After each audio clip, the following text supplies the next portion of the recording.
Alors, Bezrat Hashem, le Chok l'Israël ce matin, l'Unishmat Machlouf Ben Simon, Sheniftar Keshavua Zeh, et Refoua Shlema Edith Bat Mazal Tov. Chachamim Omrim Mipnei Shem Metsupim. Les Chachamim disent comme ça. Mizbeach Hazav ou Mizbeach Hanechoshet. L'autel, il y avait deux autels au temple. Un fait en cuivre, un fait en or. Celui de cuivre, c'était pour faire le sacrifice, pour poser le sacrifice. Celui de l'or était pour mettre la kétorée 2 fois par jour, un le matin, une portion le matin, une portion l'après-midi. Maintenant, ils étaient recouverts de cuivre et recouverts d'or. Mais la base était en bois. La base des autels était en bois. Seulement, ils étaient recouverts avec du cuivre et recouverts avec de l'or. Chachamim disent, Mizbeach Hazav ou Mizbeach Hanechoshet, ils ont le même statut que la terre. Qui veut dire quoi? Quand quelque chose a le même statut de la terre, donc, il n'est pas un ustensile. Et s'il n'est pas un ustensile, il ne peut pas s'impurifier. Est-ce que la terre peut s'impurifier? Non. Tu ne peux pas impurifier la terre. Par exemple, si un cadavre touche la terre, un cadavre humain touche la terre, ça ne devient pas impur. Mais si un cadavre, quelqu'un qui est mort, touche un ustensile, l'ustensile devient impur. Alors, ils disent que le misbeach, les deux autels, celui qui est en cuivre, celui qui est en or, il ne reçoit pas de l'impureté, mais plechem kekarka. Ça, c'est la parole de Rabbi Eliezer. Vachachamim omrim, et chachamim disent, mipnei shehem metsupim.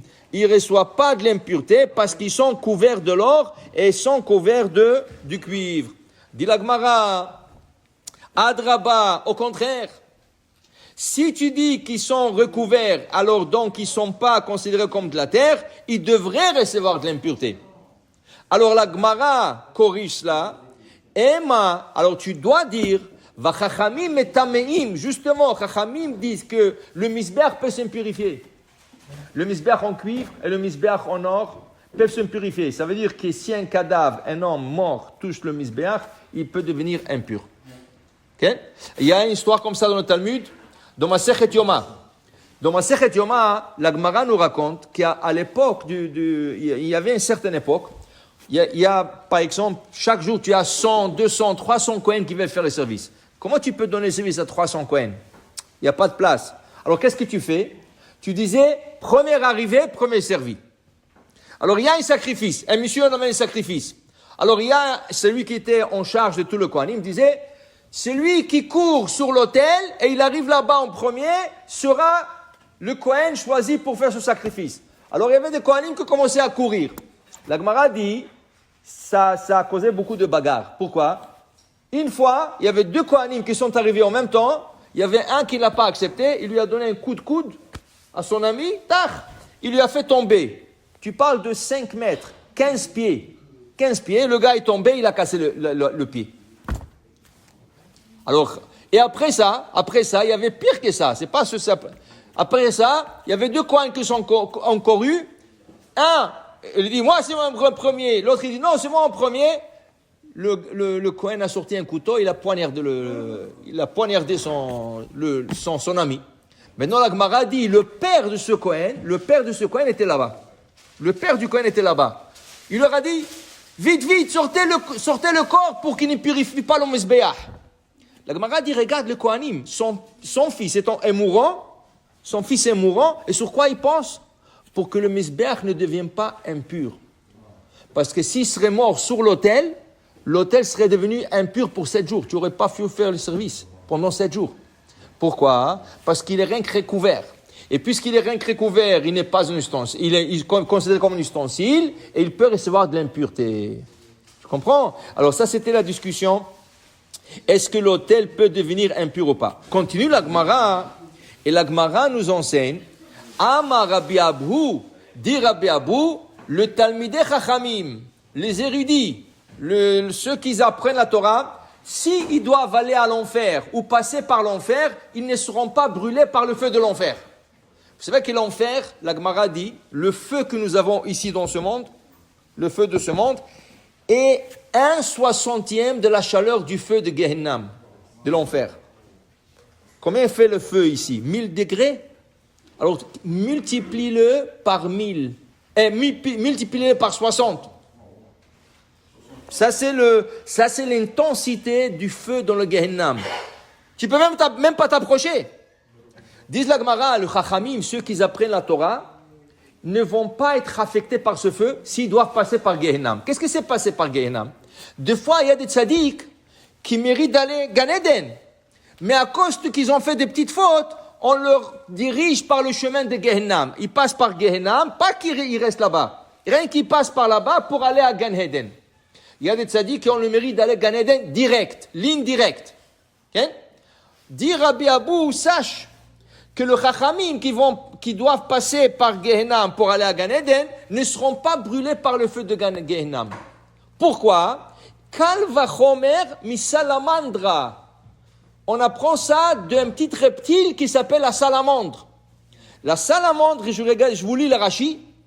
Rashi dit Chaya, c'est une créature, Anivret minaour, qui est créée du feu, Kshemboarim esh bemakom echad sheva shanim tamid bli efsek. Si tu mets un feu quelque part, 7 ans, sans cesse, sans arrêt, 24 heures sur 24, 7 ans, du feu va sortir une créature qui s'appelle la salamandre. Cet animal, cette reptile-là, c'est un lézard.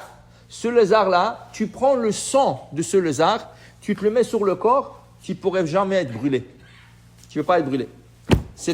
Puisque c'est une créature qui sort du feu, son sang, à lui, quand tu le mets, tu ne peux pas être brûlé.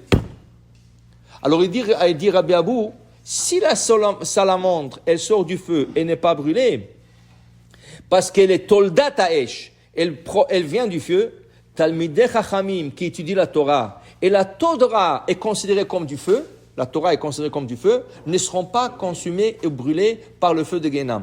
Pourquoi la Torah est considérée comme du feu? Ça veut dire, parce que la Torah est considérée comme du feu, à cause de ça, il y a des halachot spéciales.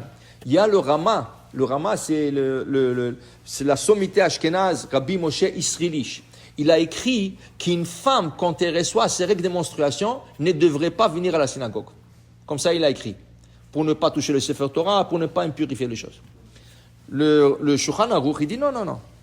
Pourquoi? Il dit Shulchan Aruch, la Torah, c'est du feu. Shene Emar, c'est la Gemara ici. Ko alo ko devarai kaesh, neum Adonai. Mes paroles sont du feu. C'est la parole d'Hachem, qui veut dire que la Torah est considérée comme du feu.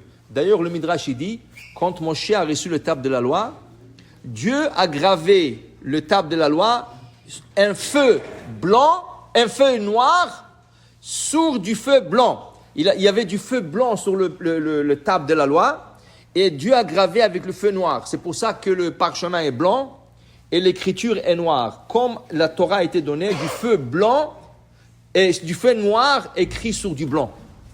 Alors, si le parole de la Torah, c'est du feu, comment est-ce que la Torah peut recevoir de l'impureté? C'est impossible. Pourquoi? Le feu, c'est celui qui purifie les autres. Quand tu veux purifier un ustensile, qu'est-ce que tu fais? Ou liboun, ou agala. Ou tu passes la torche, ou tu fais liboun avec de l'eau bouillante. Okay? Ça prend le feu pour cachériser. Le feu, il cachérise. Alors, le feu ne peut pas recevoir de l'impureté. Donc, dit le Shulchan Aruch, Séfarad, une femme n'a aucun problème de venir à la synagogue. Même si elle est dans ses règles de menstruation, si elle veut venir, elle peut venir. La seule chose qu'il demande, par respect, n'est pas toucher la Torah.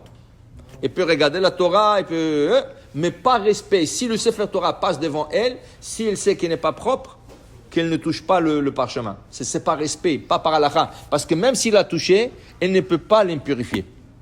Alors donc, si la Torah est considérée comme du feu, il dit ici que le feu ne consumera pas le chachamim qu'ils apprennent la Torah. Continue Resh Lakish, sur le même ordre d'idée, il nous explique. Alors dans ce cas, même le Reshaïm, un rachat qui doit passer à l'enfer, carrément, il doit rester à l'enfer, sa neshama ne sera pas consumée. Même s'il passe à l'enfer avec le feu, tout ça, il ne sera pas brûlé. Ça veut dire la neshama. La neshama, pourquoi? Kalva Chomer, on la prend de l'autel en or. L'autel en or était en bois, recouvert de l'or. Quelle était l'épaisseur de l'or qui recouvrait l'autel en or? L'épaisseur d'une pièce de monnaie. C'est quoi? 2 mm, 3 mm. Rien du tout. Comment ça se fait que 2 fois par jour, le matin et l'après-midi, on mettait du feu sur l'autel en or pour mettre l'encens et pendant 420 ans, le premier temple, 410 ans le deuxième temple, ça n'a jamais fondu. L'autel n'a jamais fondu. Si l'autel n'a pas fondu et l'épaisseur était très petite, dit Rish Lakish, donc les pochés Israël, les mécréants d'Israël, le méchant d'Israël, ceux qui n'ont pas fait beaucoup de mitzvot, comme ils ont fait mitzvah et de temps en temps, des fois il est parti à la synagogue Kippour, des fois il a mis ses téphilim, des fois il a fait ça et ça, il dit ces petites mitzvot qu'il a fait, c'est un recouvrement pour sa neshama, pour que sa neshama ne brûle pas dans le Gehenam. Comme l'autel recouvert de l'or n'a pas brûlé. Pour dire que plus de mitzvot que tu fais, plus que tu es bien recouvert et tu n'as pas à craindre. Baruch Adonai Le'olam. Amen ve Amen.